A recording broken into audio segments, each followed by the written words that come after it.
외국 여행을 종종 다니시는 분들이 공통적으로 하시는 말씀이 있습니다. 우리나라가 제일 좋아요. 저는 잘 모르겠는데 그분들 말씀이 맞다면 우리는 우리가 살고 있는 환경에 너무 익숙해져서 그 소중함을 잊고 있다고 봐야 할 것 같습니다. 우리가 일부러 시간을 들이고 돈을 들여서 관광지를 찾아가곤 하는데 그곳에 살고 있는 사람들은 별 감흥을 느끼지 못할 가능성이 많습니다. 근데 복음도 그럴 수 있겠다는 생각이 듭니다. 복음은 자주 들어야 되고 계속 들어야 하는 것이 맞지만 너무 익숙해지게 되면 복된 소식이 아니라 당연한 소식이 되고 심지어 지루한 소식이 될 수 있겠다는 생각이 듭니다. 오늘 특히 레위기 본문으로 함께 말씀을 나누려고 하는데 얼마나 지루한 시간으로 느껴질지 솔직히 걱정이 되기도 합니다. 우리는 예수님이 구약 제사 제도의 완성이시고 온전한 대제사장이시고 그리고 어린 양이시라는 사실을 자주 들어서 익숙해져서 다 알고 있습니다. 그런데 정말로 그 의미를 알고 있는 것일까요? 알고 있다고 생각하고 있는 것은 아닐까요? 5, 6월 큐티 책이 평소에 판매되는 부수보다 적어도 50권 이상 덜 판매가 되었다는 이야기를 들었습니다. 아마도 본문이 레위기라는 사실 때문에 책을 사도 거의 읽지 않을 것이 분명하기 때문에 5, 6천 원이라도 아끼자 그런 마음을 가지셨는 것이 아닌가 그런 의심을 잠시 해보았습니다. 레위기가 성경 일독을 방해하는 성경으로 악명이 높으니까 말이죠. 복음을 새롭게 들을 수 있는 좋은 길이 있다면 구약 시대로 돌아가서 구약의 백성들에게 조각으로 주어진 복음을 살펴보는 일일 것입니다.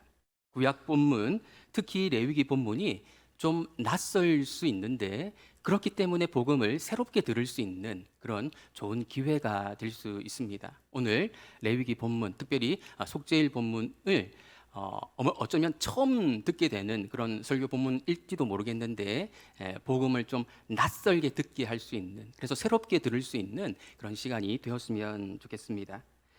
조금 전에 말씀드린 대로 오늘 우리가 살펴보려는 본문은 속죄일을 설명하는 본문입니다. 구약 시대의 하나님의 백성들에게 속죄일보다도 그들에게 더 의미 있는 날이 있었을까 그런 생각이 들 정도로 이 속죄일은 그들에게 참으로 중요한 날이었습니다.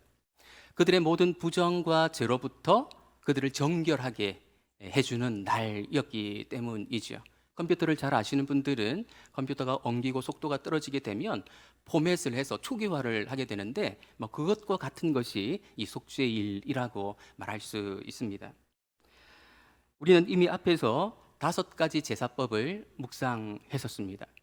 큐티를 하지 않으신 분들은 무슨 말인가 그렇게 생각하실 것 같은데 큐티를 하고 계시는 분들은 앞에 이미 5가지 제사법에 대해서 충분히 묵상을 하셨으리라 생각합니다. 그 제사법 중에서 속죄제라는 것이 있습니다. 부지불식간에 지은 죄, 실수로 범한 죄에 대해서 용서받기 원할 때 그때 속죄제를 드리게 되는 것이거든요. 그런데 이 속죄제는 고의적으로 범한 죄까지 해결해 주는 그런 제사는 아니었습니다. 그런데 속죄일은 바로 그 고의성 짙은 죄까지도 해결될 수 있는 그런 날이었기 때문에 이 날은 하나님의 백성들에게 구약 시대를 살았던 이스라엘 백성들에게 너무나도 중요한 날일 수밖에 없었던 것이죠. 이런 기본적인 지식을 가지고 오늘 본문으로 한번 들어가 보려고 합니다. 속죄일을 다루는 16장은 두려움을 주는 대전제로 시작하는데요. 우리 1절, 2절 말씀 같이 한번 읽어 보겠습니다. 아론의 2 아들이 여호와 앞에 나아가다가 죽은 후에 여호와께서 모세에게 말씀하시니라. 여호와께서 모세에게 이르시되 내 형 아론에게 이르라. 성소의 휘장한 법궤 위 속죄소 앞에 아무 때나 들어오지 말라. 그리하여 죽지 않도록 하라. 이는 내가 구름 가운데에서 속죄소 위에 나타남이니라. 성소에 휘장한 속죄소가 있는 곳은 바로 지성소입니다. 지성소에 들어가는 일은 위험천만한 일이었습니다. 제사장이라 할지라도 아무 때나 들어갈 수 없는, 잘못해서 아무 때나 들어가다가는 죽음에 이를 수 있는 그런 장소가 바로 지성소였습니다. 지성소 가운데 속죄소는 하나님이 임재하시는 그런 장소였기 때문이었습니다. 사람은 그 누구라 할지라도 함부로 하나님의 존전에 나아갈 수 없다라는 이 엄혹한 현실이 속죄일의 대전제입니다. 이 안타까운 현실은 하나님과 우리 인간 사이의 근본적인 관계를 보여줍니다. 하나님과 우리 인간 사이에는 엄청난 간격이, 엄청난 거리가 있는 것이죠. 거룩하신 하나님이 죄인인 인간과 함께하고 교제한다는 사실은 어불성설입니다. 논리적으로 맞지가 않습니다. 하나님이 요즘 내가 드리는 기도에 응답하지 않으신다고 불평해하는 성도님들, 심지어 짜증을 부리시는 성도님들이 계시기도 한데, 하나님과 우리 인간 사이의 근본적인 이 거리를, 근본적인 간격을 염두에 두실 필요가 있습니다. 그분은 사실은 그런 대접을 받으실 만한 분이 아니거든요. 감사하게도 하나님은 인간이 하나님의 존전에 나아갈 수 있는 길을 우리에게 제시해 주셨습니다. 대제사장이 1년에 한 번이라는 한계 안에서, 그리고 우리에게는 좀 낯설고 생소한 의식이라는 것을 통해서 하나님의 존전에 나아갈 수 있는 기회를 허락해 주셨습니다. 인간이 어떻게 하나님의 존전에 나아가서 죄를 용서받고 새로운 삶을 시작할 수 있게 되는지, 그것을 오늘 본문을 통해서 하나씩 살펴보려고 합니다. 제사장이 하나님이 계시는 곳 지성소로 나아가려면 준비해야 할 것들이 있었습니다. 그것은 5마리의 짐승과 의복이었습니다. 왜 5마리 짐승인지를 우리가 오늘 이 본문을 좀 읽어보면서 왜 5마리인지 한번 잘 세어보면서 우리 3절에서 5절을 읽어보면 좋겠습니다. 우리 3절에서 5절을 같이 한번 읽어보겠습니다. 아론이 성소에 들어오려면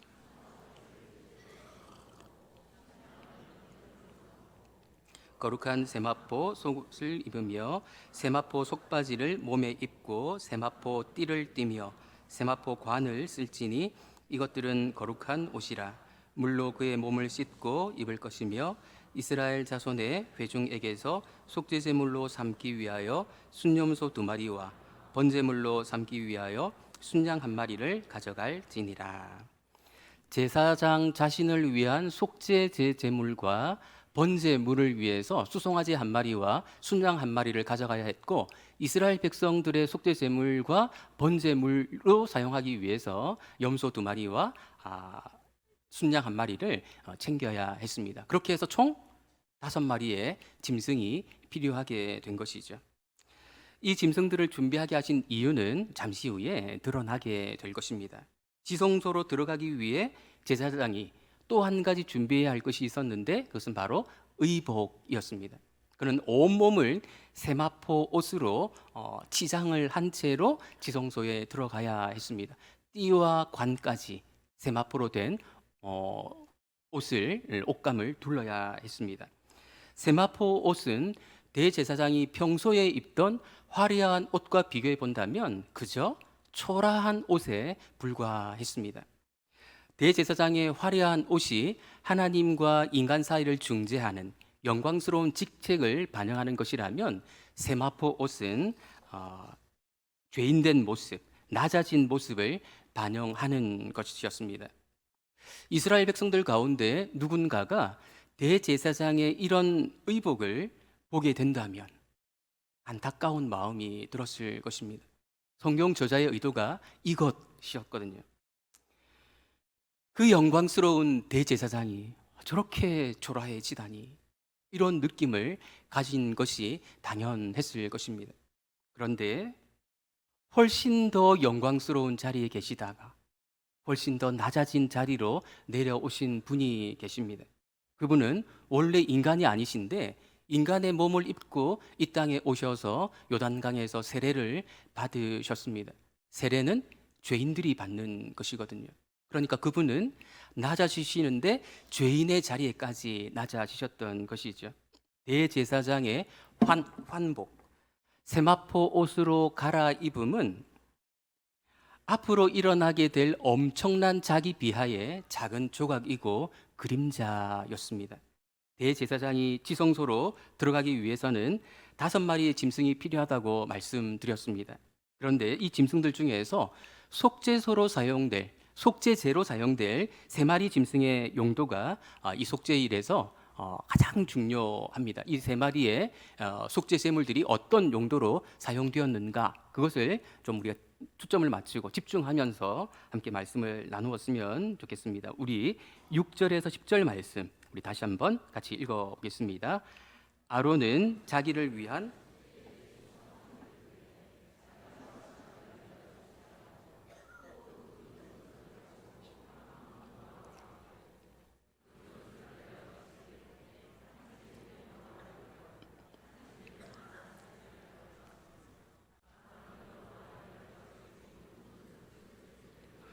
아사셀을 위하여 제비 뽑은 염소는 산채로 여호와 앞에 두었다가 그것으로 속죄하고 아사셀을 위하여 광야로 보낼지니라.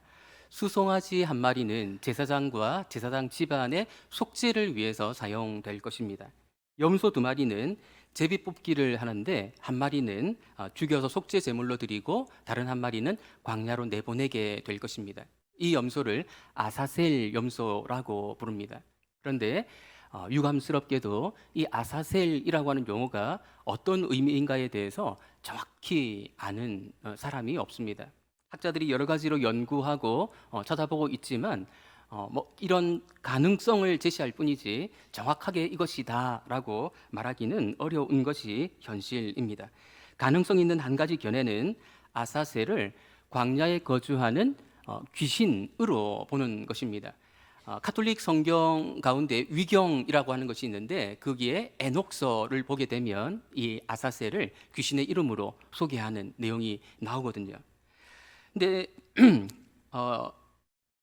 염소를 아사셀을 위하여 광야로 보내는 것은 그렇게 보면 무슨 의미이겠습니까? 모든 인간의 부정과 죄를 그 근원지인 귀신에게로 돌려보낸다. 이런 의미가 있다고 보여지는 것이죠. 정확한 의미를 아는 것은 어렵지만 전달하려는 의미가 무엇인가는 분명합니다. 백성들의 부정과 죄를 염소 1마리에 짊어지워서 보내버리는 것입니다. 이 내용도 본문의 순서를 따라서 잠시 후에 다시 언급하게 될 것입니다. 여기서 먼저 수송아지의 용도를 본문은 설명해 주고 있는데 아까 읽었던 6절을 제가 다시 한번 읽어보겠습니다. 아론은 자기를 위한 속죄제의 수송아지를 들이되 자기와 집안을 위하여 속죄하고 이렇게 표현하고 있고 11절에도 거의 동일한 표현이 반복되고 있는데요. 우리 11절도 같이 한번 읽어보겠습니다. 아론은 자기를 위한 속죄제의 수송아지를 들이되 자기와 집안을 위하여 속죄하고 자기를 위한 그 속죄제의 수송아지를 잡고 자기를 위한 속죄제의 수송아지라는 표현이 3번이나 반복되고 있습니다. 이 얼마 안 되는 구절 안에서 이 표현이 3번 반복되고 있다는 것은 성경 저자가 번가 우리에게 이것을 주입시켜 주려는, 잘 기억나게 만들어 주려는 그런 의도가 있는 것이거든요. 속죄일 의식을 거행할 때 대제사장을 위한 속죄가 선행되어야 한다라는 사실을 강조하고 있는 것입니다. 그래야 성소의 휘장 안, 지성소에 들어갈 수 있기 때문에 그런 것이죠. 다시 말해 대제사장이 휘장 안에서, 즉 지성소에서 해야 할 중요한 일이 있는데 휘장 안으로 들어가기 위해서 해야 할 일이 바로 속죄제였던 것입니다. 왜 그렇습니까? 대제사장도 죄인이기 때문이었습니다. 그러나 아무리 대제사장이라 할지라도, 심지어 속죄제를 드렸다 할지라도 그냥 지성소 안으로 들어갈 수 없었습니다. 여기서만 보더라도 하나님과 우리 인간 사이에 엄청난 간격이 있다는 사실을 다시 한번 목격하게 됩니다. 우리 12절, 13절 같이 한번 읽어보겠습니다. 향로를 가져다가 여호와 앞 제단 위에서 피운 불을 그것에 채우고 또 곱게 간 향기로운 향을 두 손에 채워 가지고 휘장 안에 들어가서 여호와 앞에서 분향하여 향연으로 증거궤 위 속죄소를 가리게 할지니 그리하면 그가 죽지 아니할 것이며. 향로를 가져다가 번제단에서 피운 불을 가득 채우고 곱게 간 향을 가지고 지성소로 들어가야 했습니다. 나답과 아비후가 이것을 잘못하다가 죽었거든요. 다시 말씀드리겠지만 대제사장은 이 속죄일 의식 하나하나에 자기의 목숨을 걸어야 했습니다. 향로와 향을 들고 휘장 안으로 들어가야 했던 이유가 무엇일까요? 향의 연기를 피워서 속죄소에 임재하시는 하나님과 직접 대면하지 않기 위해서였습니다. 거룩하신 하나님을 향의 연기로 가리고 죄인인 대제사장이 향의 연기에 가리워져서 그런 방식으로 하나님과 대면하는 일이 이루어지게 한 것이지요. 그렇게 해서 대제사장이 죽지 않도록 보호 조치를 취한 것입니다. 이것이 구약 시대에 대제사장이 1년에 한 번 하나님의 존전에 가장 가까이 나아갈 때의 모습이었습니다. 인간이 하나님께 접근할 수 있는 최대치의 모습이 바로 이 모습이었던 것이죠. 지성소로 들어가는 휘장이 완전히 찢어지지 않는 한 인간이 하나님께 접근할 수 있는 최대치는 1년에 딱 한 번, 그것도 연기로 자욱한 곳 속에서 어렴풋이 하나님의 임재를 경험하는 것까지가 다였습니다. 그렇게 휘장 안 지성소로 들어가서 대제사장이 하는 의식이 아주 생소하고 독특했습니다. 그것은 수송아지의 피를 손가락으로 찍어서 속죄소 동쪽에 뿌리고 또 속죄소 앞에 7번 뿌리는 그런 의식을 행한 것입니다. 도대체 이것이 무엇이란 말입니까? 우리 14절 말씀 같이 한번 읽어보겠습니다.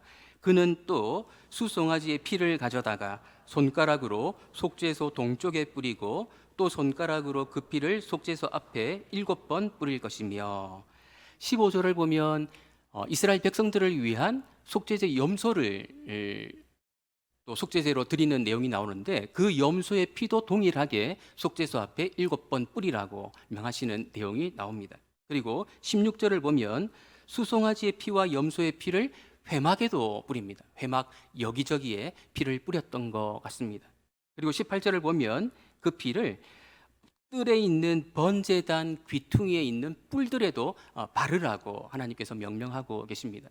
그러니까 수송아지의 피와 염소의 피를 가지고 속죄소에 뿌리고 회막에 뿌리고 번제단의 뿔에 바르는, 뿌리고 바르는 이 이상한 생소한 일을 행했던 것이죠.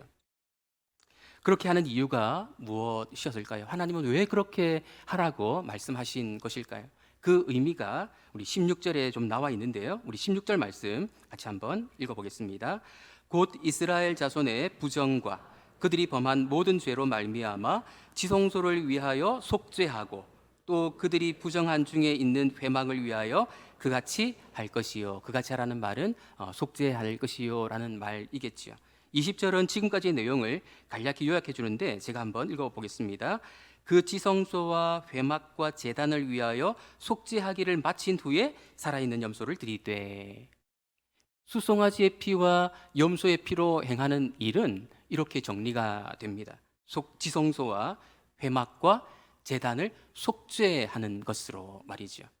지성소와 회막과 번제단은 합쳐서 성소 또는 성전이라고 말할 수 있습니다. 왜 속죄를 이런 물건에다가 하는 것일까요? 우린 그것이 잘 이해가 되지 않습니다. 왜 이스라엘 백성들을 속죄하지 않고 성소를, 성전을 속죄하는 것일까요? 성소에 대한 속죄가 이스라엘 백성들에 대한 속죄와 연결되어 있기 때문이었습니다. 우리는 여기서 구약 시대에 주어졌던 속죄의 원리, 속죄 메커니즘이 무엇인가 하는 것을 발견할 수 있습니다. 사람들이 부정해지거나 죄를 범하게 되면 성소, 성전이 오염됩니다. 따라서 속죄일에 수송아지의 피와 염소의 피로 그 성전을 정결케 하는 것이죠. 속죄하는 것입니다.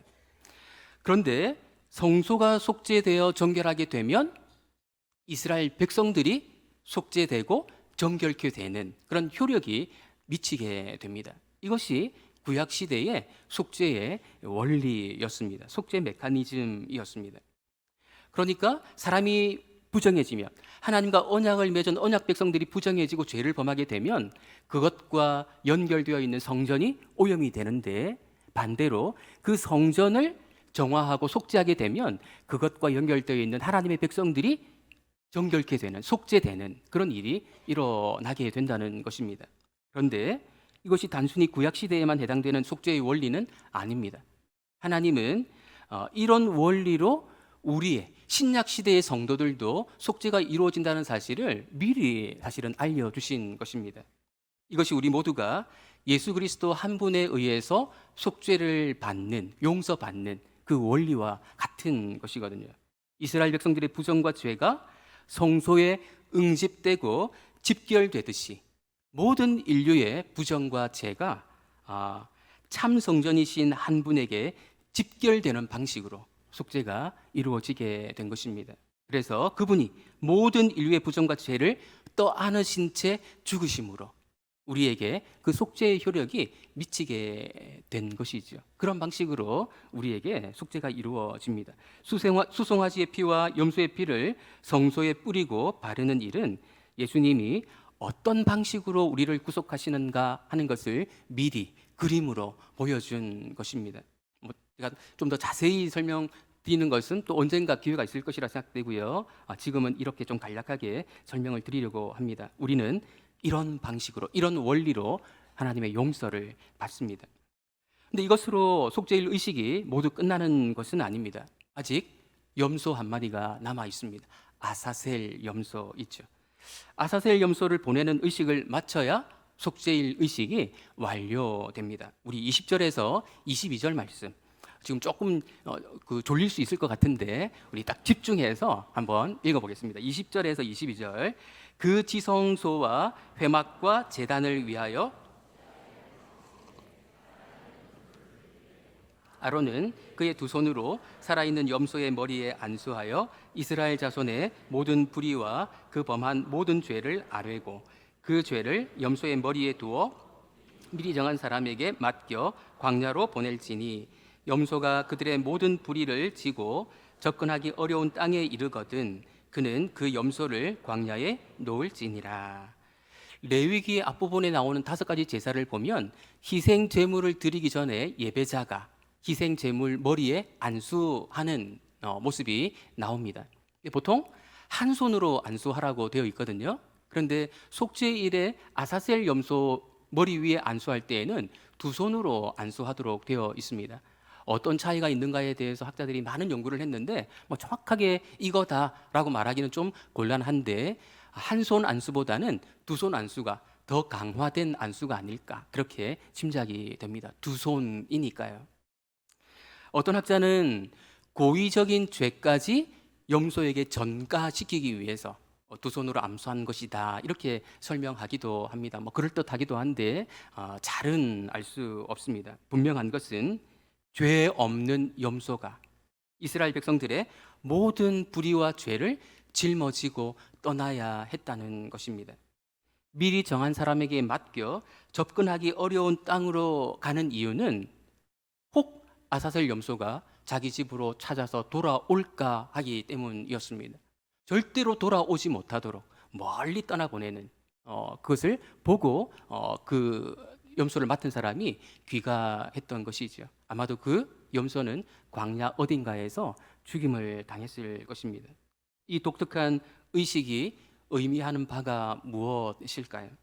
이스라엘 백성들로 하여금 속죄일 의식을 통해 그들의 모든 부정과 죄가 제거되었다는 사실을 눈으로 보여주는 것입니다. 그렇게 해서 자신들이 용서받았다는 사실을 확신하게 만들어주는 것이죠. 속죄제로 사용되었던 2마리 염소의 역할은 달랐습니다. 한 마리는 속죄의 방법을 보여줍니다. 피 흘림이라는 희생적인 죽음을 통해서 속죄가 이루어질 것을 보여주는 것이고요. 다른 한 마리는 속죄의 결과를 보여줍니다. 부정과 죄로부터 깨끗하게 되었음을 눈으로 보여주는 그런 역할을 하는 것이죠. 예수님이 이 두 마리 염소의 실체이셨습니다. 피 흘림을 당하셨을 뿐 아니라 아사셀 염소가 진영 밖으로 보내져 죽임을 당했던 것처럼 예수님도 진영 밖, 그러니까 예루살렘 성 밖 골고다 언덕에서 죽임을 당하셨거든요. 예수님은 아사셀 염소이셨습니다. 요한복음을 보면 세례 요한이 예수님을 이렇게 묘사합니다. 세상 죄를 지고 가는 하나님의 어린 양이라. 세례 요한의 머릿속에는 아마도 두 가지 이미지가 동시에 떠올랐던 것 같습니다. 유월절 어린 양과 그리고 아사셀 염소입니다. 유월절 어린 양은 피를 흘렸지만 세상 죄를 지고 가지는 않았습니다. 아사셀 염소가 세상 죄를 지고 갔지요.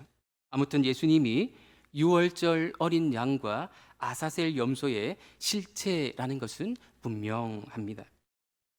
그런데 속죄제 염소가 피를 뿌리고 피를 흘리고 아사셀 염소가 광야로 떠나가는 일이 일어났다고 해서 이스라엘 백성들에게 자동적으로 속죄가 일어났던 것은 아닙니다. 속죄일에 남은 몇 가지 의식들을 더 살펴볼 필요가 있습니다. 대제사장이 지성소에 들어가기 위해서는 5마리의 짐승이 필요하다고 말씀드렸고, 지금까지 속죄제 제물로 사용될 3마리 짐승의 용도를 설명드렸습니다. 이제 남은 2마리, 순양 2마리, 번제용으로 사용될 2마리에 대한 설명이 남았죠. 우리 23절, 24절 우리 같이 한번 읽어보겠습니다. 아론은 회막에 들어가서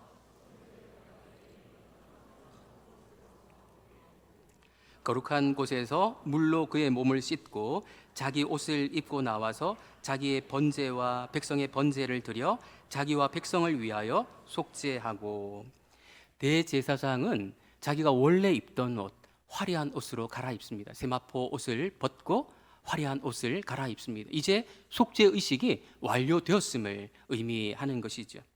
그렇다면 번제는 왜 드리는 것일까요?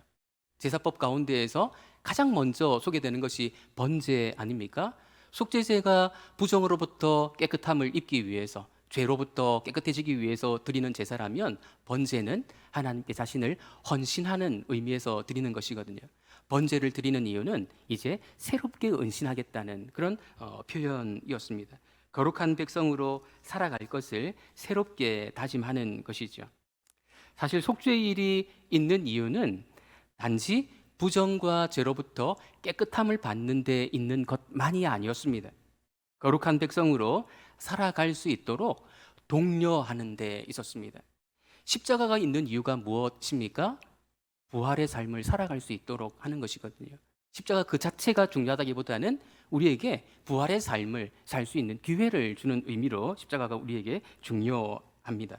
그래서 16장 다음 장인 17장부터는 각종 규례들을 지키면서 그 규례들을 지킬 것을 촉구하는 내용들로 이어지고 있는데, 그 많은 그 규례들의 목표이면서 요점은 무엇인가 하면 거룩하라라는 것입니다. 너희는 거룩하라. 이는 나 여호와 너희 하나님이 거룩함이니라. 하나님은 이스라엘 백성들이 거룩한 백성이 될 수 있도록 수시로 드릴 수 있는 속죄제를 주셨을 뿐 아니라 속죄일을 주셨습니다. 실패하더라도, 넘어지더라도 새롭게 일어서서 출발할 수 있는 그런 기회를 주신 것이지요. 지난 주간까지의 삶이 어땠는지 상관없습니다. 지금까지 내 삶이 너무 누추했다고 생각하더라도 이 예배를 통해서 우리는 새로워질 수 있습니다. 그것이 하나님께서 예배해 주신 특권이죠. 번제까지 마쳤을 때 가장 안도했을 사람은 누구였을까요? 번제를 다 마쳤습니다. 가장 안도했을 사람은 누구보다도 대제사장이었을 것입니다. 대제사장에게 있어서 속죄일은 참으로 두렵고 떨리는 날이었을 것입니다. 나답과 아비후가 그랬던 것처럼 한 번의 실수로 죽을 수도 있었습니다. 그런데 사실은 자신의 죽음이 문제가 아니었습니다. 자신의 실수로 공동체 전체에 치명적인 결과를 초래할 수 있다는 사실이 더 큰 진짜 문제였습니다. 이날을 통해 이스라엘 공동체가 누려야 할 새로운 삶이 최소 1년이 연기되는 셈이 있기 때문에 그런 것이죠. 대제사장의 실수 한 번으로 1년 농사를 망치는 셈이 되어버리는 것입니다. 공동체 전체의 안위가 한 사람에게 달려 있었던 것이지요. 대제사장은 밤에 몽정함으로써 부정케 되는 일을 방지하기 위해서 속죄일 전날은 뜬 눈으로 밤을 새웠다고 합니다. 설정을 하게 되면 부정해지게 되고 부정해지면 성소에 접근할 수 없기 때문에 이 속죄일 의식을 진행할 수 없게 되는 것이죠. 그러면 이스라엘 공동체 전체에 말로 표현할 수 없는 피해를 입히게 되는 것입니다. 저 같은 목회자들은 설교하기 전날에 설교로 인한 부담감이 상당히 크거든요. 그래서 어제 저녁에 오리고기 먹으러 오라는 초대를 받았는데 그냥 그대로 단칼에 거절을 해버렸거든요. 그런데 대제사장의 부담감, 압박감은 저의 한 100배, 1000배는 되었을 것입니다. 한 번 잘못하면 1년을 공치게 만들기 때문이죠. 속죄일을 속죄일 되게 하려는 대제사장의 고난을 과소평가해서는 안 됩니다. 자신의 사명을 완수하기 위해서 매 순간 집중하고 그리고 신중에 신중을 기하는 태도로 이 속죄일을 또 그 전날을 보냈을 것입니다. 이스라엘 백성들을 위해서 자신을 온전히 드려야 했던 것이죠. 우리는 이 대제사장의 모습에서 새벽 미명에 한적한 곳으로 가셔서 습관적으로 기도하시던 예수님의 모습을 떠올리게 됩니다. 사람들의 병을 많이 고쳐주셔서 인기가 높아지셨음에도 불구하고 그 인기에 연연하지 않으셨습니다. 제자들이 예수님을 찾아와서 모든 사람들이 예수님을 찾는다고 마을로 돌아갈 것을 설득했지만 예수님은 다른 마을들로 가자고 말씀하셨습니다. 자신의 사명을 완수하기 위해서였지요. 우리는 예수님이 겟세마네 동산에서 땀이 피가 되도록 기도하신 사실을 알고 있습니다. 인간 권력자들을 상대하는 자리에서 그리고 십자가에서 말도 안 되는 조롱을 당하셨지만 다 참아내셨습니다. 왜 그렇게 하신 것일까요? 우리의 속죄를 완수하기 위해서였습니다. 우리에게 새로운 삶을 허락하시기 위해서였습니다. 예수님은 결국 자기 자신을 온전히 내어드림으로 속죄의 사명을 완수하셨습니다. 대제사장의 사명을 완수하셨던 것이죠. 참으로 다행스럽게도 구속과 관련해서 우리가 할 수 있는 일은 아무것도 없습니다. 구속을 이루기 위해 우리가 해야 할 일이 1%라도 있어야 했다면 거기서 실패하고 말았을 것입니다. 구속을 위해 우리가 할 수 있는 일은 없지만 예수님이 대제사장으로서 희생 제물로서 행하신 일에 대해서 적절히 반응해야 할 책임은 있습니다. 그것은 구약 이스라엘 백성들의 경우에도 마찬가지였는데요. 우리 29절 말씀 같이 한번 읽어보겠습니다. 너희는 영원히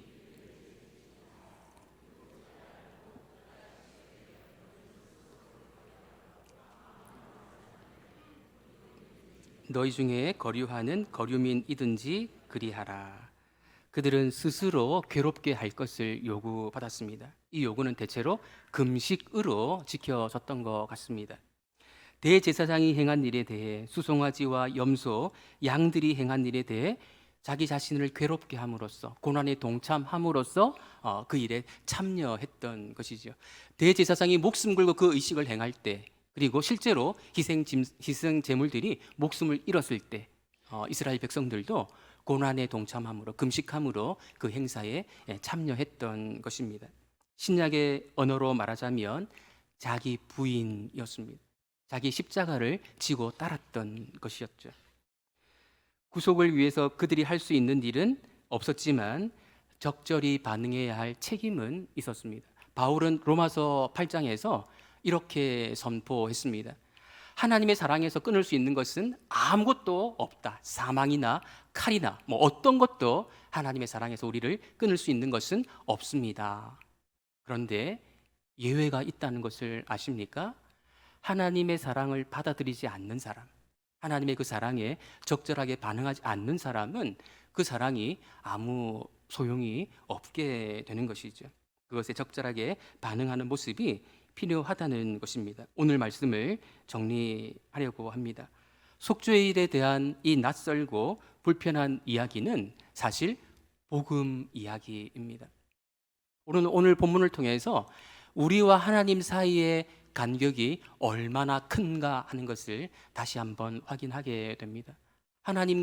거룩하신 하나님과 죄인인 인간 사이에는 엄청난 간격이 있어서 사람이 하나님께 접근하려면 어떤 방식으로 접근할 수밖에 없는지를 오늘 본문에서 보지 않았습니까? 그 최대치가 1년의 짧은 한순간, 그것도 연기 자욱한 곳에서 겨우 하나님의 임재를 경험하는 정도에 불과했습니다. 우리는 그런 존재였고 그런 존재라는 사실을 여전히 기억할 필요가 있습니다. 그런데 예수님이 온전한 대제사장 되어주시고 수송아지가 되어주시고 아사셀 염소가 되어주시고 순양이 되어주시고 유월절 어린 양이 되어주셔서 성소의 휘장을 찢어버리셨습니다. 그래서 그 연기 가득한 인간의 최대치를 초월해서 어떤 순간에도 어떤 장소에서도 하나님의 존재를 경험할 수 있는 그런 위치에 우리를 세워주셨습니다. 그 놀라운 혜택과 은혜가 우리에게 주어졌다면 그것을 잘 활용해야 되지 않겠습니까? 구약의 이스라엘 백성들, 이 시대를 살았던 사람들은 오늘 우리 시대를 얼마나 부러워하는지 모를 것입니다. 그 부러워하는 위치에 있는 것으로 자랑스러워할 것이 아니라 그것을 잘 활용해서 수시로 넘어지고 실패할지라도 또 하나님 앞에 나와서 그분과 연합되어서 회복되고 거룩한 백성으로의 삶을 살아갈 수 있는 그런 저와 여러분들 되시기를 예수님의 이름으로 축원드립니다.